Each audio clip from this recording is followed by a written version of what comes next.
Señores, buenas noches. Soy Federico Galeano. Bienvenidos a Líderes. En el programa de hoy el líder invitado es el doctor Carlos Mateo Valmelli. Pero convocamos al Mateo Valmelli escritor porque queremos hablar con él sobre su último libro, la novela que se titula El Premio Nobel. ¿De qué se trata el contenido de este libro? Lo conversamos con el doctor Mateo Valmelli y con este programa terminamos el ciclo de entrevistas Líderes 2020.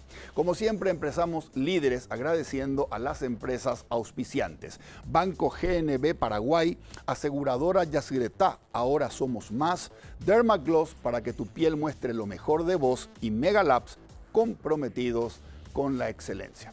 Luego de la presentación de nuestros auspiciantes, conversamos con el doctor Carlos Mateo Valmelli, aquí en Líderes, desde los estudios de Canal Pro.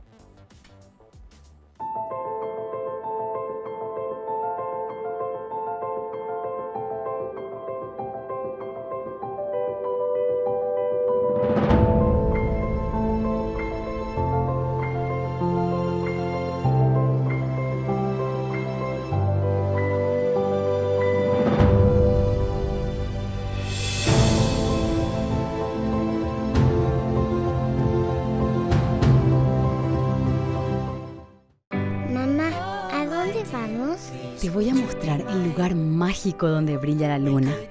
¿Y dónde es ese lugar? Cuando lleguemos, te vas a sorprender. Ahí nos sentimos seguros y felices, como si alguien nos estuviera protegiendo. El lugar donde brilla la luna es nuestro hogar. Así como la luna nos acompaña y sigue nuestros pasos, Aseguradora Yacyretá está con nosotros desde hace 40 años, protegiendo lo que más valoramos. Ser ultra es descubrir que la edad debe marcar momentos, no mi rostro. Al final del día, la crema noche protege el colágeno de mi piel y suaviza arrugas profundas, gracias a que contiene cronociclín e isoflavonas. Dermagloss Ultra Age más 50. Llévate bien con el tiempo. Las mujeres vivimos haciendo malabares, pero cuando estamos estreñidas, todo se nos complica. Para esos momentos de estreñimiento, elige Ciruelax, ahora en su nuevo tamaño, igual de efectivo y natural. Ciruelax al acostarse, resultados al levantarse. Hace un tiempo buscaba algo que me ayudara con los dolores articulares que aparecen con la edad y que complican mi día. Decidí probar Finartrit Advance. La fórmula 4 en 1 más completa desarrollada hasta hoy, que ayuda a mantener sanas tus articulaciones. Con Finartrit Advance, nunca dejes de moverte. Estoy en la mejor etapa de mi vida. Me siento como de 20. Volví a correr y para cuidarme tomo hidrolágeno todos los días. Así prevengo el desgaste articular, porque una cosa es tener 20 y otra cosa es sentirse de 20. Hidrolágeno, colágeno hidrolizado que alimenta tus articulaciones.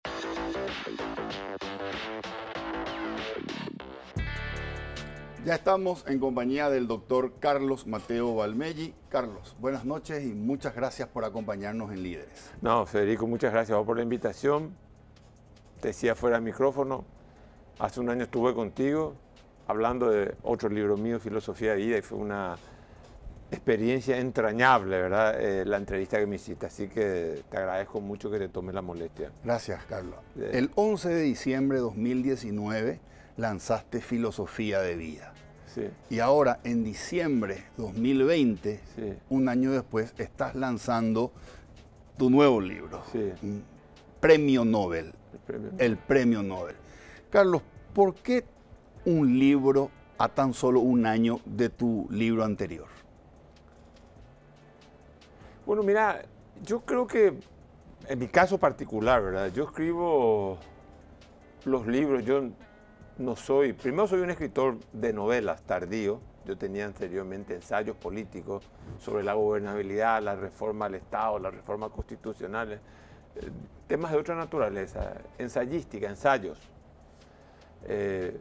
secos, abstractos muchas veces, inaccesibles para el lector común. Y pasé esa etapa y a partir de los 40 y tantos me convertí más. Primero seguí insistiendo en el ensayo y después me volqué a la ficción. Y los libros de ficción para mí, primero yo los incubo, digamos, los incubo emocionalmente. Y después cuando los siento dentro mío, tengo la necesidad de expulsarlos. Y esa expulsión se hace a través de la palabra, ¿verdad? Okay. Y de la técnica literaria. Y entonces, como una vocación que yo la tuve que postergar muchas veces por la política, en mi caso particular, el Mateo político saboteó al Mateo escritor o novelista, y ahora me estoy dando el lujo, y entonces los sentimientos y las ideas me fluyen y me dicen tienen que salir, tienen que salir. Entonces yo siempre digo que cuando uno escribe una obra, uno deja que la obra se escriba solo, ¿verdad? Yo creo que el cuerpo es la herramienta que un conjunto de ideas, que un proyecto literario, que una verdad estética, le usa a uno para expresarse. Yo estoy convencido de eso. Ok. Carlos, el premio Nobel, tu libro número 12, si mal no recuerdo. Sí, tengo 12 títulos escritos, incluyendo lo que sería mi tesis alemana que se publicó en una editorial de Suiza, un libro escrito en alemán, fue mi primer libro. Correcto. Y después de eso, sí, este sería mi título número 12, digamos. Tu título número 12. ¿Cómo definirías o cómo puedes contarnos de qué trata el premio Nobel? Bueno, yo creo que el premio Nobel es un libro que me decía el otro día la editora en la presentación del libro, decía que es un libro que contiene una historia de amor. Y sí, contiene una fuerte y desgarradora historia de amor.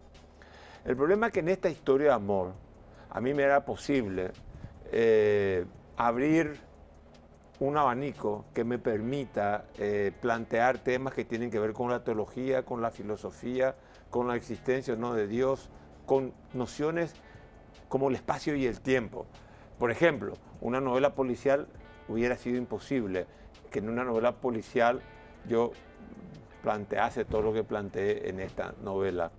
Entonces, una hermosa historia de amor, desgarradora, no voy a contar el final, pero es muy desgarradora, y que encorseta de alguna manera la posibilidad de que yo pueda hablar de ciertos temas filosóficos que a mí me interesan. Yo soy un escritor, mi editora cree igual, y digo esto porque ella es la que me impulsa mucho, Julieta Oberman. Yo soy un escritor que no escribe solamente para que el lector se entretenga. Yo quiero conmover al lector, por un lado, también quiero entretener al lector, pero quiero conmoverlo afectivamente. A mí me gusta que el lector le tenga repugnancia a cosas que puedan pasar en mi novela o a personajes, como también me encanta cuando me dicen lloré leyendo esta novela. Pero también me gusta mucho que el lector despierte el mundo de la imaginación, del pensamiento, de la abstracción, de que la novela sirva para que nosotros podamos ejercer el pensamiento. Y no tanto en abstracto como un sistema filosófico cerrado. Yo trato de que esas cosas que son tan abstractas, embutirlo en una historia.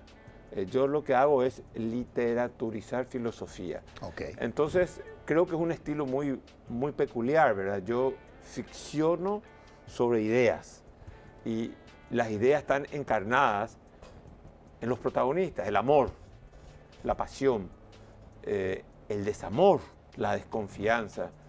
Yo pienso que en el corazón humano, en el alma humana, solicitan sus sitios sentimientos muy encontrados. Entonces, ya sea odio-amor, admiración, resentimiento, envidia, satisfacción personal, seguridad e inseguridad personal. Entonces, mis personajes son, digamos, esos son personajes conmovidos, son personajes complejos porque tienen una complejidad afectiva. Correcto. Y eso me parece que enriquece. Bueno, yo creo que la vida es así. Okay. Nosotros muchas veces pensamos que cuando vemos a una persona que yo soy de los que cree que cada ser humano tiene una historia detrás de sí que puede ser contada. Sea del estrato social que sea, de la edad que sea, todo ser humano detrás de sí tiene una historia que puede ser contada. Ok. Carlos, ¿Es este tu libro, tu título número 12, tu mejor obra? Uno que escribe siempre, los libros son como hijos, en el sentido que uno no quiere hacer diferencia entre los hijos.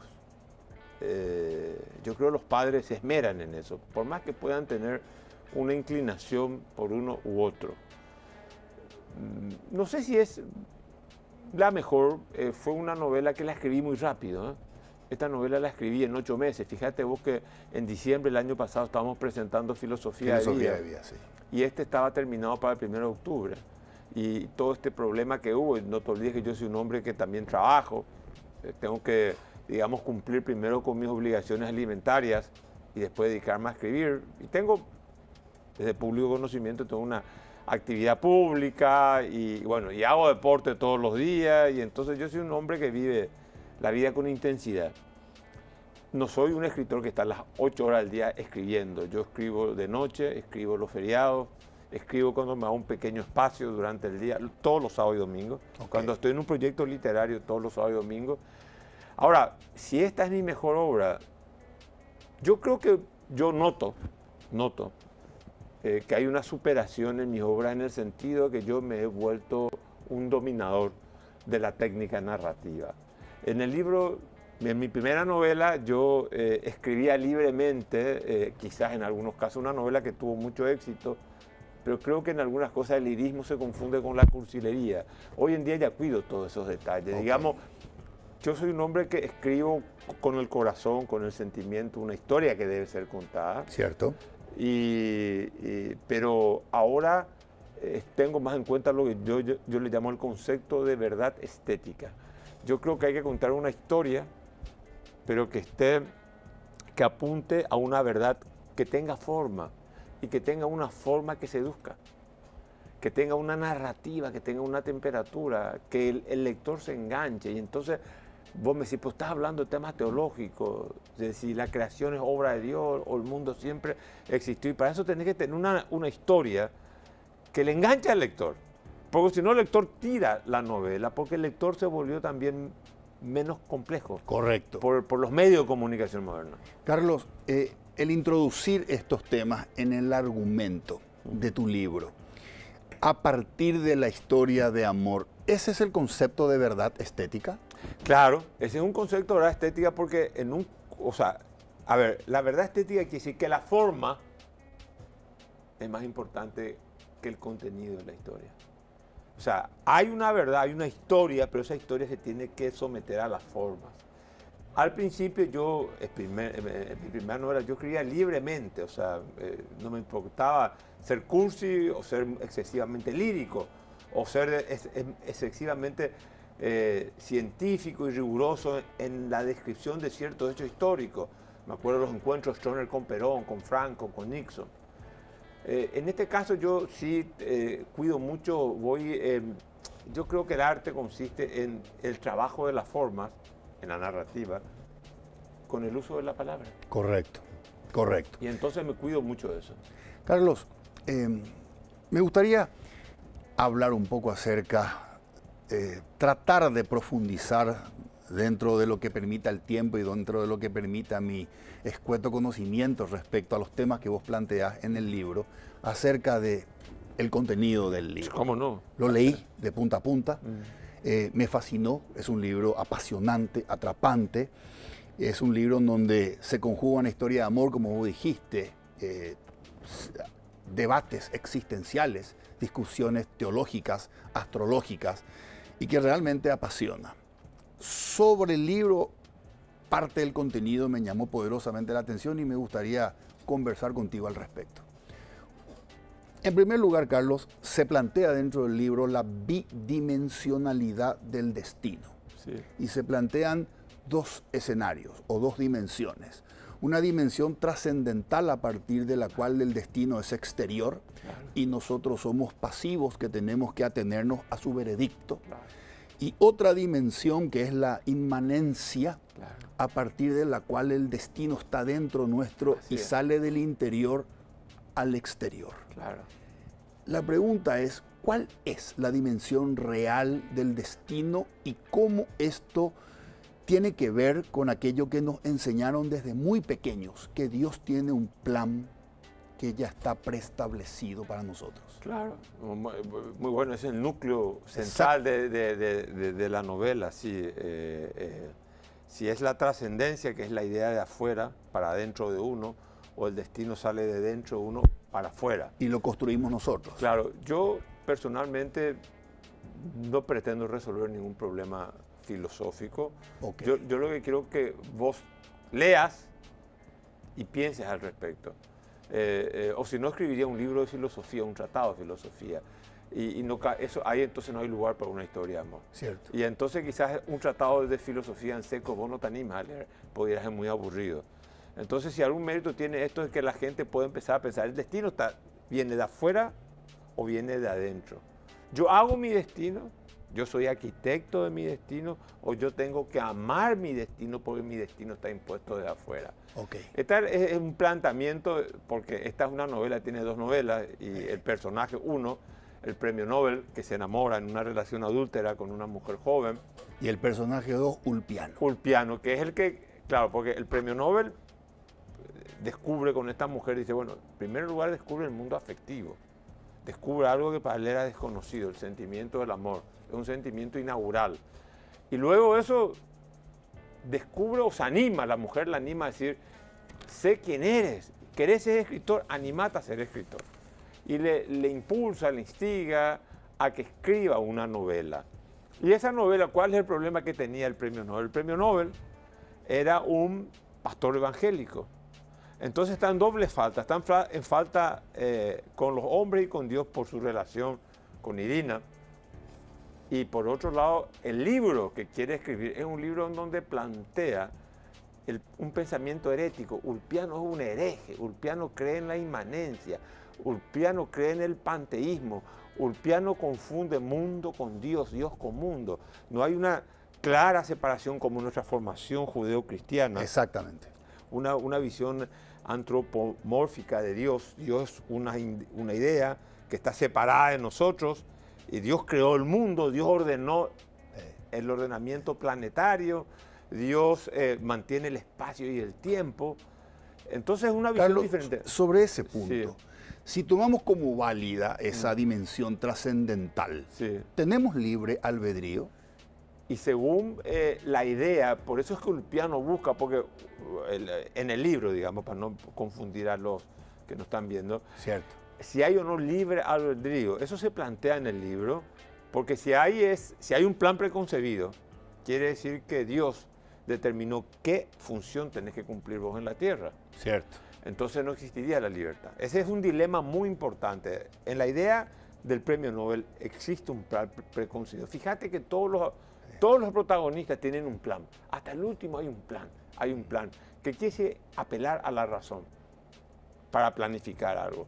Por otro lado está la inmanencia, que es algo que flota de abajo para arriba, que es algo incontrolable, algo que ni Dios lo puede dominar. Y que se plantea como una herejía ante la trascendencia. Claro, que es el pensamiento nuestro. Por eso que él nos animaba a escribir su libro, porque por un lado él proviene de una tradición judeo-cristiana evangélica en este caso, y por otro lado su personaje principal de la novela que él quiere escribir es un refutador. Un soliviantado. Un soliviantado, como dicen como dice un capítulo del libro. Sí, y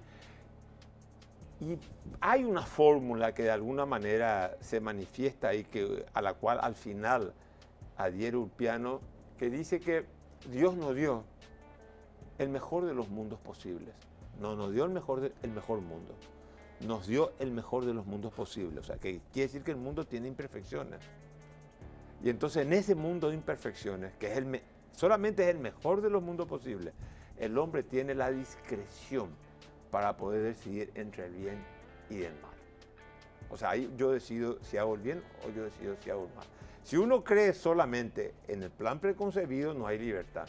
Okay. Si uno cree, digamos, en el destino, digamos, de la inmanencia, también nosotros lo único que somos es parte de algo en la cual tampoco nosotros podemos decidir. ¿Cuál es la única solución inteligible para poder, digamos, decir qué es libre albedrío?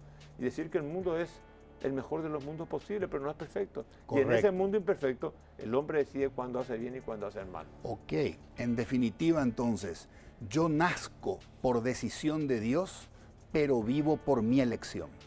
Claro, eso hay una frase muy bonita en donde la amiga le reprocha a Irina esa relación adúltera. Irina le dice, cuando el corazón decidió, la razón no elige. Entonces yo creo que ese es un planteamiento latente en el libro. El corazón decidió.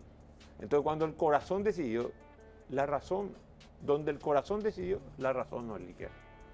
Y ese es un problema existencial que yo creo que tenemos todos. No solamente a nivel sentimental en el sentido de una relación amorosa, puede ser una relación filial, puede ser una relación profesional, o sea, una pasión que atraviesa. Yo creo que hay pasiones, no pasiones, sentimientos que atraviesan toda la vida y que se dice en el libro, el sentimiento de la muerte atraviesa toda nuestra existencia, consciente o inconscientemente.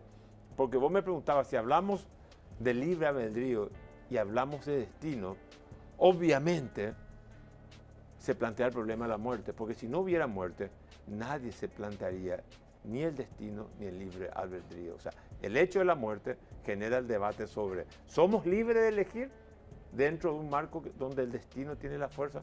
Ese es el gran dilema, digamos, filosófico. Carlos, dentro del libro también mencionás algo sumamente interesante.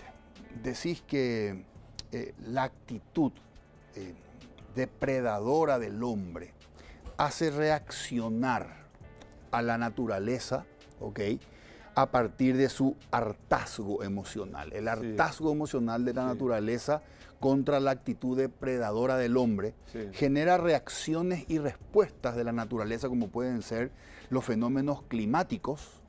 Y dice el libro, no es que el tiempo está loco, es una respuesta de una naturaleza harta, o como puede ser el virus. Claro, la pandemia. Exactamente. Claro. ¿Opinas que el coronavirus es una reacción de la naturaleza a consecuencia de acciones nuestras? Claro, todo el ser humano, el ser humano es depredador. El ser humano es depredador y en ese sentido hay que reconocer que tanto Schopenhauer como Darwin, Schopenhauer decía la vida que devora la vida para que haya más vida. La vida tiene que devorar vida para que haya vida. O sea, el virus tiene que matar vidas humanas para que haya vida, que haya la vida del virus, por ejemplo, ¿verdad? Es así. Correcto. Y Darwin decía la selección de la especie, que es aquel que tiene la capacidad no de ser el más fuerte, sino que tiene la mayor capacidad de adaptarse. Entonces, estos son pensamientos que están latentes en la historia. En cada historia se nota todo esto. Estos son temas latentes. Lo que pasa es que yo no los puedo hacer explícito, porque si no, del relato literario paso al ensayo filosófico. Y mi idea no es hacer un ensayo, sino escribir una novela. Yo literaturizo ideas que tengo en el cerebro, que me dan vueltas, Hay veces que no puedo dormir y hay veces que leo y me vuelven loca las ideas. Yo tampoco no tengo las soluciones, ¿verdad? Correcto, correcto. Carlos, en el libro se plantea, como vos dijiste antes, la conflictividad interna de las personas respecto a que dentro de cada uno hay varios yoes. Sí, sí. Y empezaste esta conversación diciendo que el Matteo Valmeggi político había subordinado al Matteo Valmeggi escritor. Sí. ¿Cuántos Carlos Matteo Valmeggi hay? Mira, hay algo que todos tenemos que darnos cuenta. Quizás nosotros estemos muy lejos, cada uno de nosotros, estemos muy lejos de nosotros mismos. Eso es lo primero que yo creo que hay que tener conciencia. ¿Qué lejos estamos nosotros de nosotros mismos? Y uno está lejos de sí mismo, porque obviamente el ejercicio de la interioridad es un ejercicio que requiere mucho coraje. Es bucear dentro de uno mismo. Hay que trabajar con mucho silencio cuando se estudia el alma humana. Y eso cuesta mucho.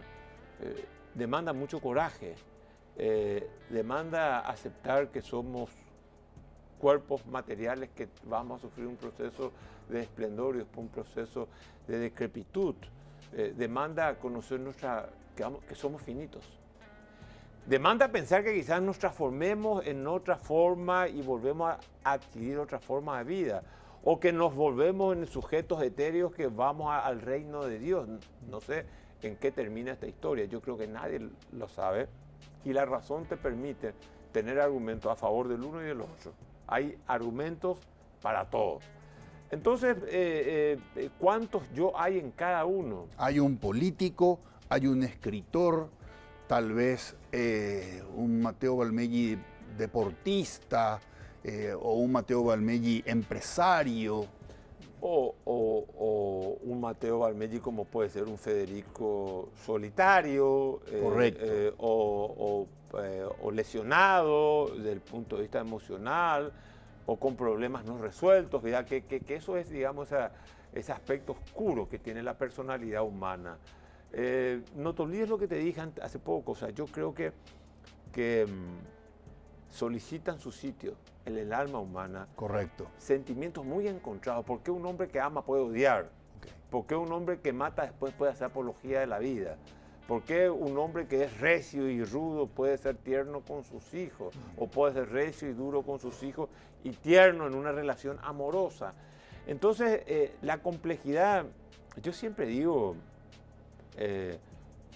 ¿hasta qué punto somos dueños de nosotros mismos? Somos dueños de la casa que nosotros habitamos, este cuerpo, este rostro. Yo soy dueño de este cuerpo. Y ahí en el libro se plantea, y la historia del premio Nobel es la historia del gobierno más difícil que existe en la Tierra. El gobierno más difícil que existe en la Tierra es el gobierno de uno mismo. ¿Cómo se gobierna uno mismo? Yo no creo que Matteo Valmeggi sea el único que tenga dos yoes, o que tenga tres, o una pluralidad. Correcto. O que pueda ser polifónico, que habla políticamente y que habla literariamente. Creo que todos tenemos rasgos oscuros, no oscuros en el sentido, no de que sean malos, oscuros que nunca salieron a luz. Correcto. Nunca vieron la luz. Permitime la siguiente fantasía. Falleces. Y estás ya en una dimensión, en otra dimensión. Y en esa dimensión te encontrás con todos los Carlos Matteo Valmeggi. ¿A cuál de ellos te parece que sería más difícil que le puedas mirar a los ojos? Porque seguramente la culpa de lo incumplido te pesa más.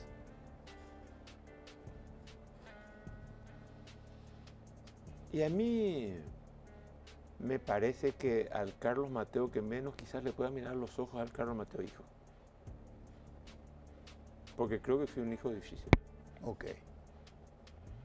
Creo que fui un hijo difícil. Me costaría mirar los ojos. Correcto, correcto. Carlos, ¿qué opinas de aquellos que sostienen que todo lo bueno de este mundo es obra de Dios y que todo lo malo de este mundo es culpa de los hombres? Bueno, primero hay que tener claro si el mundo es Dios y el Dios mundo. En un planteamiento panteísta esa discusión no se abriría. O sea, por eso es importante este libro, porque Ulpiano termina creyendo que, utilizando la filosofía de Spinoza, de Giordano Bruno, que el mundo es Dios y Dios es el mundo. O sea, no hay una separación, ¿ya? de lo espiritual. Hay una dimensión espiritual y material, pero son la misma cosa. Okay. Entonces, ese planteamiento tiene sentido si nosotros decimos Dios es una instancia exterior que está en el plan preconcebido, correcto, que es la idea judeo-cristiana del premio Nobel.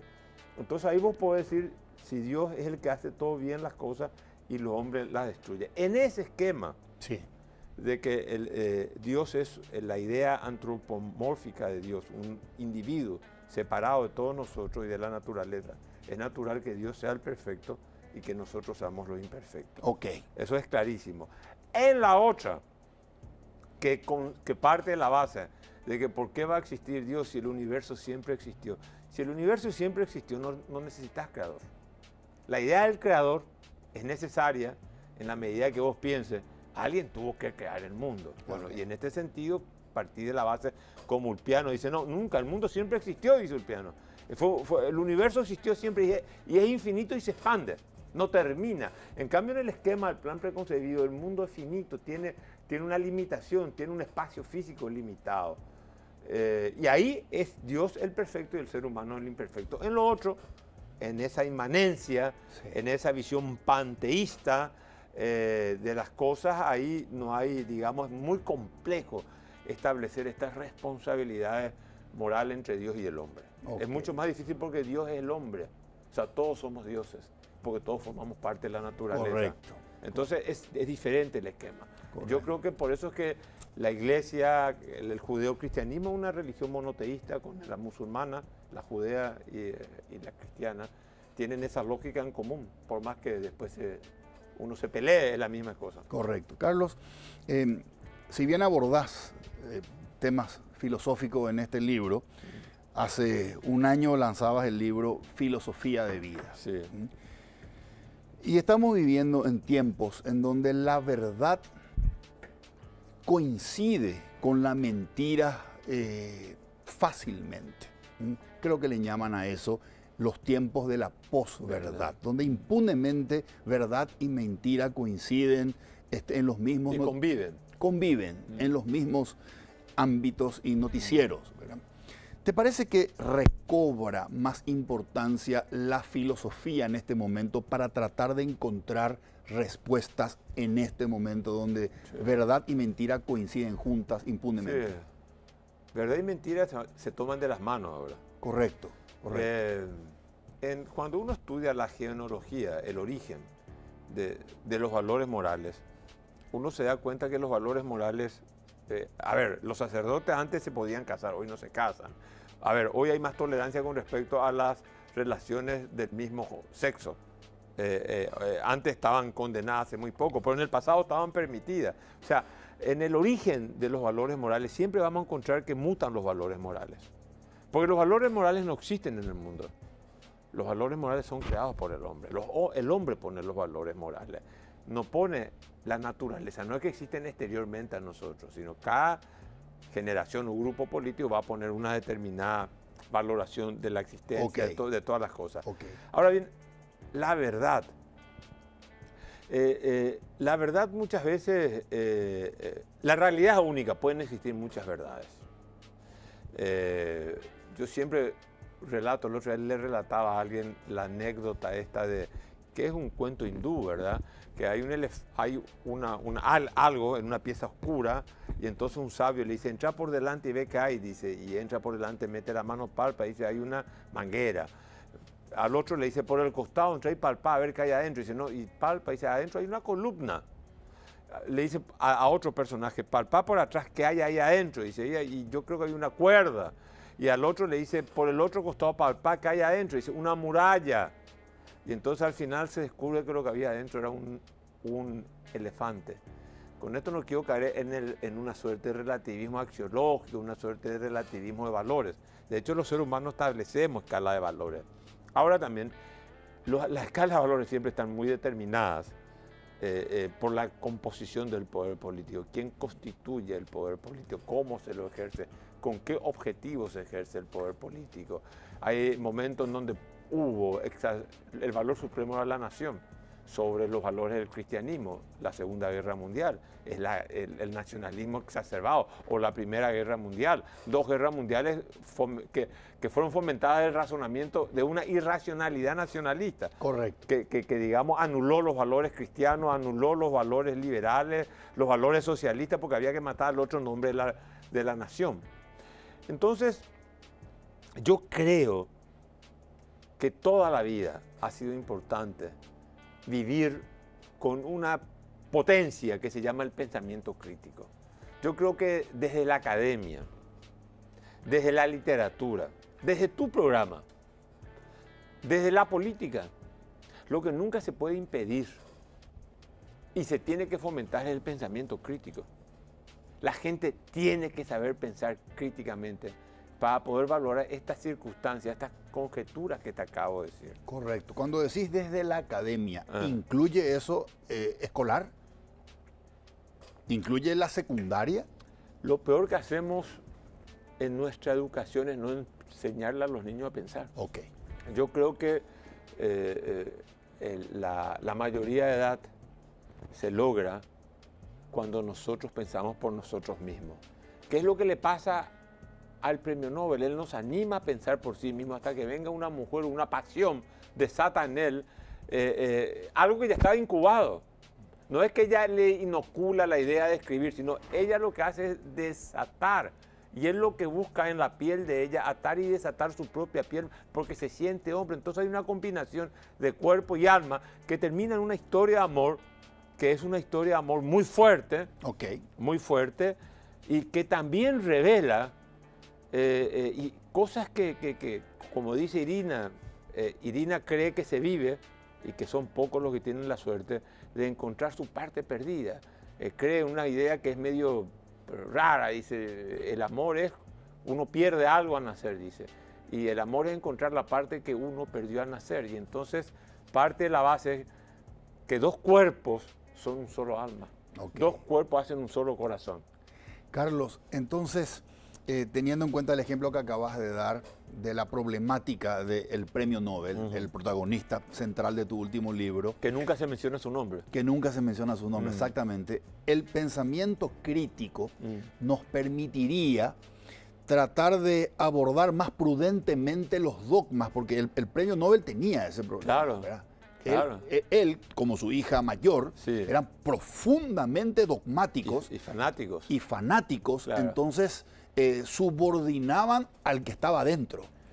¿Te parece a vos que plantear ese pensamiento crítico a nivel de los educandos va a permitir que amortigüen mejor esto, y que sean menos dogmáticos o adoctrinados por los dogmas? Mira, el premio Nobel quizás sea una persona que ocultaba a otra persona.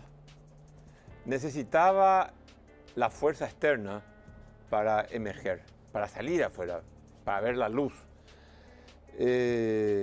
Yo creo que una educación tiene que entender, por sobre todas las cosas, generar un sistema que nos permita con cierto valor ético, porque el hombre tiene discernimiento para discernir qué está bien y qué está mal. Lo puede hacer desde la razón. Yo puedo discernir que darle un golpe a una mujer o darle un golpe a un hombre o robar un banco es un delito. Pero desde la razón puedo definir esto. Y tenemos que tener los criterios prácticos para que eso se haga en realidad y la gente pueda adquirir esos valores. Esto es muy difícil lo que estoy diciendo. Cierto. Porque esto sería el avance definitivo de la civilización. El problema es que la civilización avanza, pero siempre lleva atrás rezagada a la irracionalidad.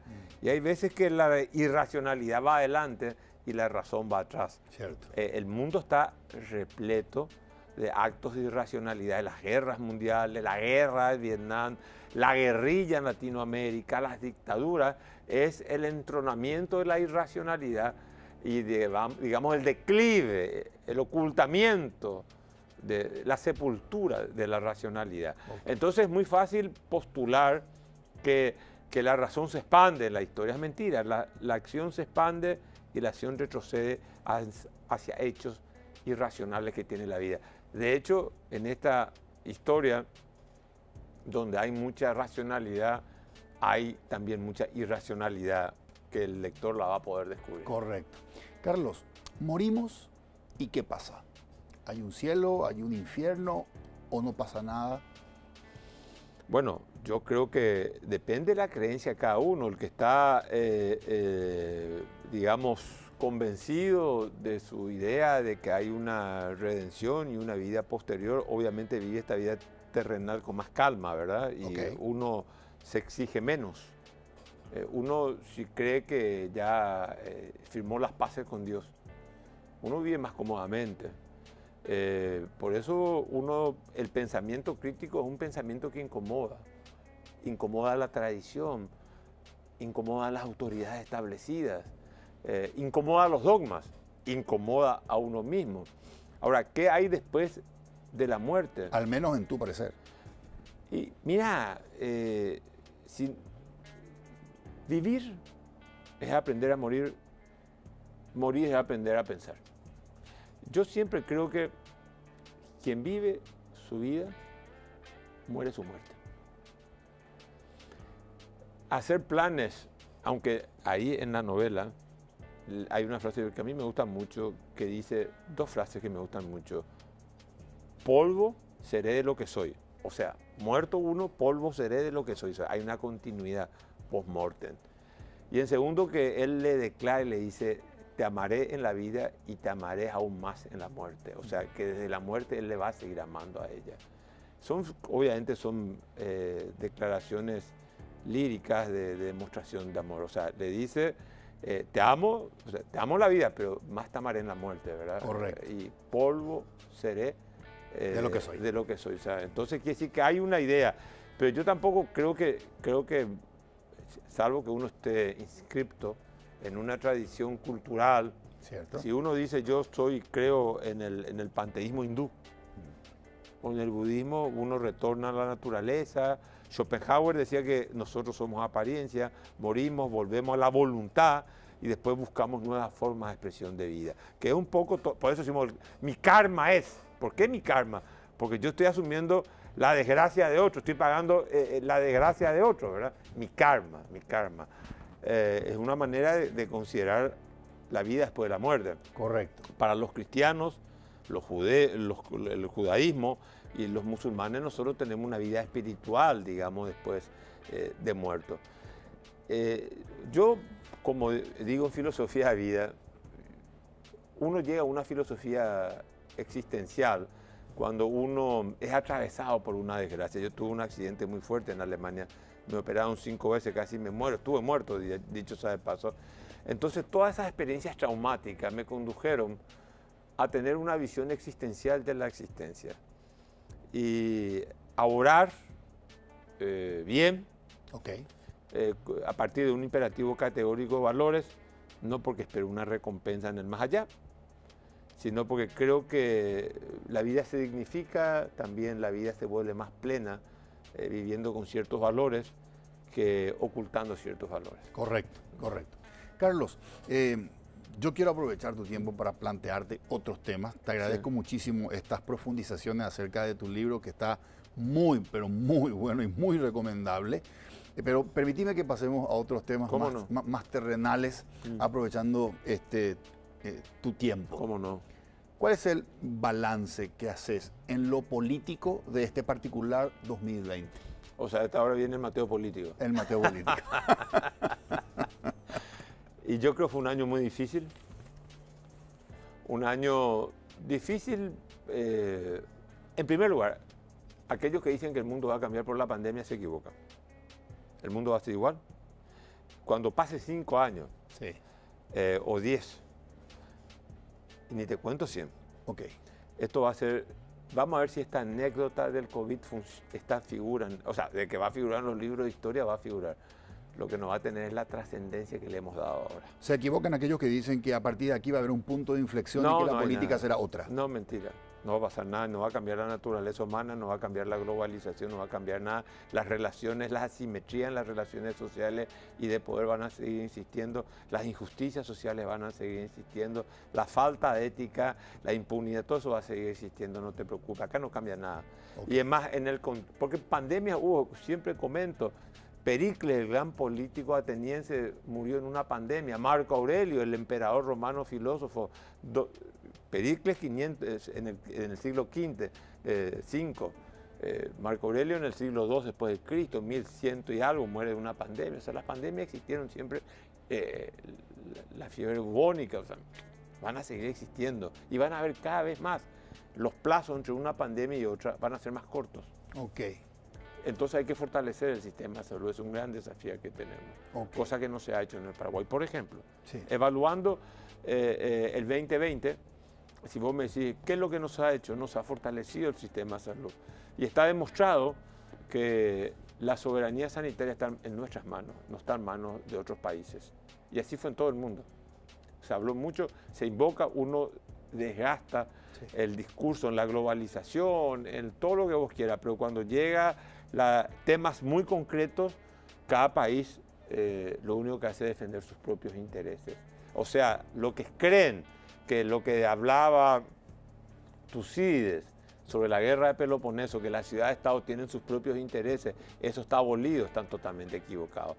Nosotros tenemos que construir un Paraguay sobre la base de los intereses del Estado paraguayo, no de los gobernantes, de los gobernados, del pueblo. Y acá no se ha hecho eso. Carlos. Para mí fue un año de un gran fracaso político. Se pudo haber aprovechado esta ocasión para tomarse más en serio las cosas y yo no noto eso. Cuando decís fue un año de un gran fracaso político, ¿te estás refiriendo a todos los actores del ecosistema político, Partido Liberal, Partido Frente Guazú, Partido Colorado, o te estás refiriendo a la gestión de gobierno? No, yo me estoy refiriendo a la gestión de gobierno y en general incluye a todo. Yo creo que el mundo, yo creo que hay que tener una visión más global de todo esto. Yo creo que el mundo falló en esta pandemia. Nosotros tuvimos denuncias de que en China había un virus que se contagiaba a través del ser humano y la OMS no hizo nada. ¿Por qué? Porque China continental es un gran contribuyente de la OMS. Resulta ser que se han tomado medidas extremas de cuarentena que han recesionado la economía y que está demostrado que las cuarentenas no han disminuido el nivel de contagio, que cuando se levantaron las cuarentenas, lo mismo la gente se contagió. O sea, digamos, el mundo actuó irracionalmente. Eso es lo que no entiende Ulpiano, el personaje de la novela no entiende, y ve y atribuye el origen de la pandemia a la avaricia humana. Y es producto de la avaricia humana que un hombre mate a un animal, el animal esté contagiado de una bacteria, esa bacteria el hombre lo come, la introduce, y que un Estado no comunique que tiene una pandemia, como fue China continental, que no le comunicó al mundo, y que los italianos se fueron, los chinos se fueron a Italia y los italianos se fueron a España y nos contagiamos todos. Correcto, correcto. Carlos, cuando empieza esta pandemia, sale a flote algo que evidentemente sabíamos, nuestra gran vulnerabilidad en temas sociales, por ejemplo, el tema de salud, un sistema absolutamente no preparado para una contingencia como esta. Ahora acabas de decir algo importante, los tiempos entre pandemia y pandemia se van a acortar. Claro. Eso significa que a partir de esta elección tenemos que cambiar la forma en la que desde el Estado manejamos las políticas públicas de salud. No solamente la de salud, yo creo que nosotros tenemos que saber, el que gobierna tiene que saber que si bien la naturaleza de la política no cambia, los desafíos que se le ponen a la política son cada vez más complejos y difíciles. O sea, por eso es que no hay espacio para la improvisación en la política. Los desafíos que se le ponen a la política, claro, son cada vez más difíciles. Más difíciles, claro. Una pandemia, problemas. Mira, acá hay tres problemas que vamos a ver cómo resuelve, que el mundo tiene que resolver desde una visión global. El problema de los armamentos, el problema climatológico es un problema real, el problema es que no haya una guerra nuclear, un enfrentamiento militar, y después ver el tercer problema, que es cómo hacemos que haya un crecimiento equitativo en el mundo entre todos los países. Okay. O sea, son problemas globales esos. No son problemas que se pueden resolver aisladamente. Obviamente la incidencia de nuestro país es mínima en el mundo, inexistente. No solamente en nuestro país, de la región. Okay. De la región. Ahora bien, a nivel local, lo que está demostrado es que si bien todo se globaliza, lo que está demostrado es que la gestión se localiza cada día más. Entonces nosotros tenemos que mejorar el proceso de gestión local. Correcto. Y eso no hemos mejorado, la gestión de las políticas públicas. Sí. Vos podés diseñar cómo yo salgo de este problema. Sí. Ahora vos tenés que gestionar esa política. Correcto. Y tenés que hacer esa política no esté intoxicada de intereses particulares o de corrupción. Cierto. Acá la política sanitaria, y eso lo ha denunciado todo el mundo, estaba plagada de hechos de corrupción. Sí, absolutamente. Entonces eso hace que la gente no confíe. Y esa falta de confianza es un mal mayor en el Paraguay y en el mundo. Okay. Por eso sostengo yo que la única droga que debe ser legalizada es la droga de la confianza. Nosotros tenemos que hacer el mundo, pero vamos a referir a nosotros, porque dijimos los problemas son globales pero la gestión es local. Sí. Tenemos que hacer todo lo posible para que los países, los gobiernos, la clase política recuperen la confianza. Tenemos que legalizar esa droga, la droga de la confianza. Hoy estamos en un mundo en donde se desconfía de la clase política. En el mundo entero, acá en el Paraguay también. Okay.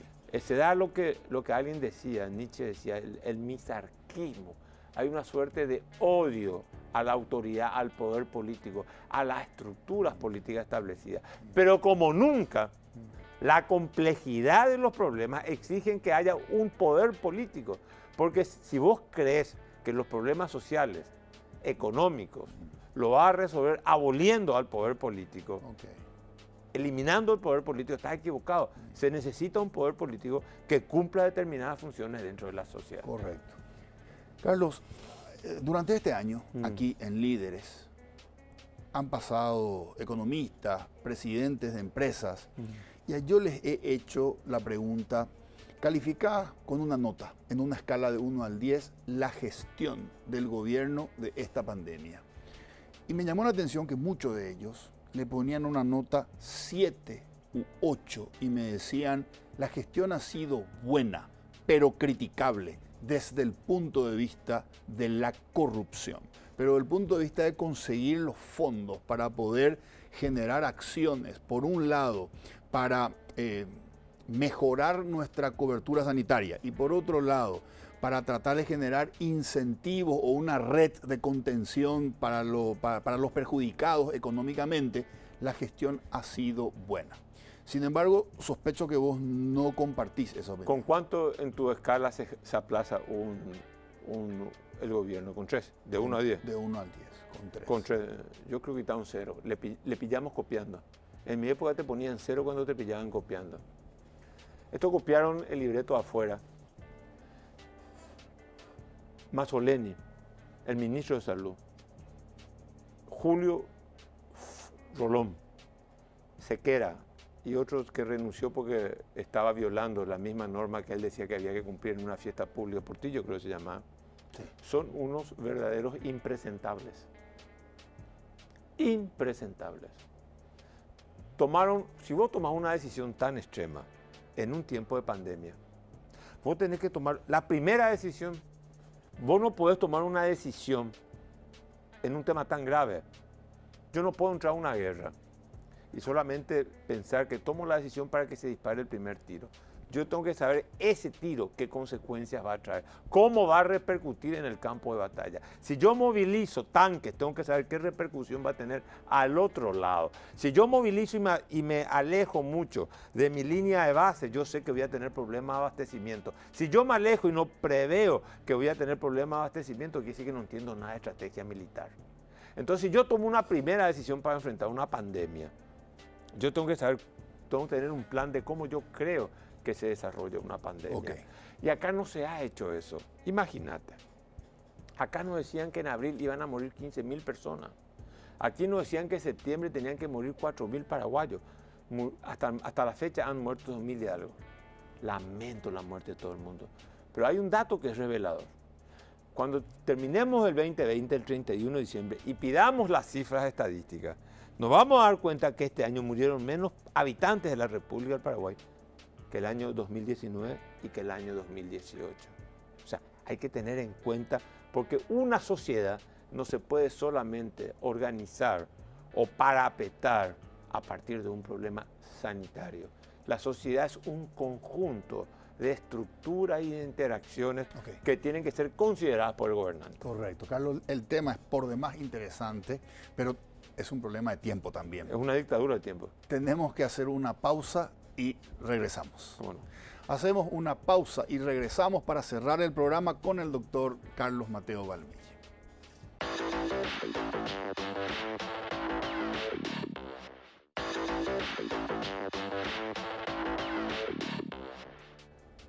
Estamos de vuelta con el doctor Carlos Mateo Balmelli. Carlos, antes de cerrar el programa, te quiero consultar si en el 2021 o en el 2022 vas a ser precandidato en las internas del Partido Liberal para presidente de la República. No. No voy a hacer. Yo estoy trabajando para que haya una concertación.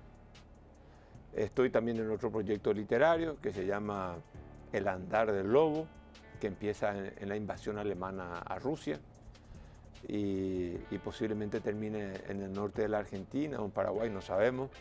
Es una nueva novela. Una nueva novela de un historiador que formó parte del equipo que acompañaba al general, que después fue mariscal Paulus, que fue uno de los mentores de la invasión, de la operación Barbarossa que invadió Rusia cuando Hitler rompe con Stalin, invade Rusia, Stalingrado, y Hitler la asciende de general a mariscal para que se pueda suicidar. Y entonces este es su secretario, que se llama Wolfgang, y tiene toda una travesía humana, y va a ser una reflexión muy profunda de la historia. Tengo un proyecto muy ambicioso, un proyecto de plantear ciertas ideas que tienen que ver con la filosofía de la historia. Tiene la historia un sentido, tiene la historia, es lineal la historia es circular, da vueltas sobre los mismos hechos, la historia puede ser juzgada por valores morales, existe una justicia divina, o es la justicia del hombre la única que tiene vigencia.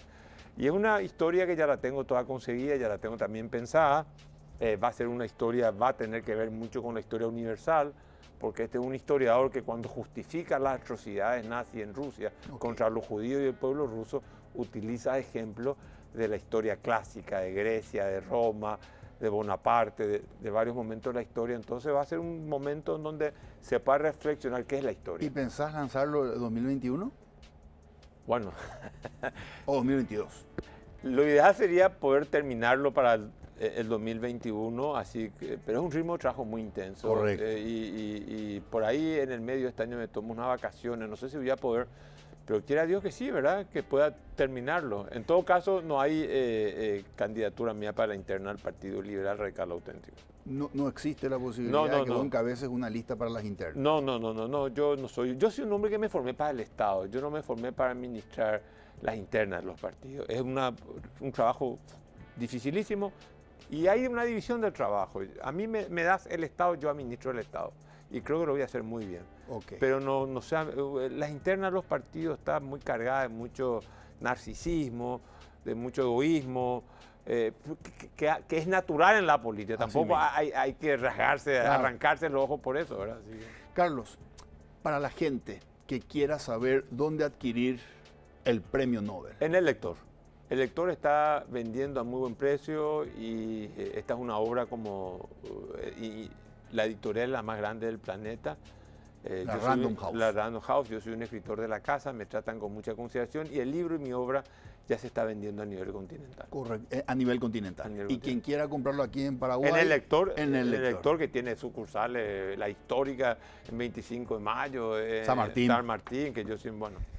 Carlos, un gustazo haber compartido estas reflexiones y esta conversación contigo. Muchas gracias a vos, mi querido Federico, y te agradezco por la oportunidad. Gracias, Carlos. Señores, soy Federico Galeano. Esto fue Líderes. Buenas noches.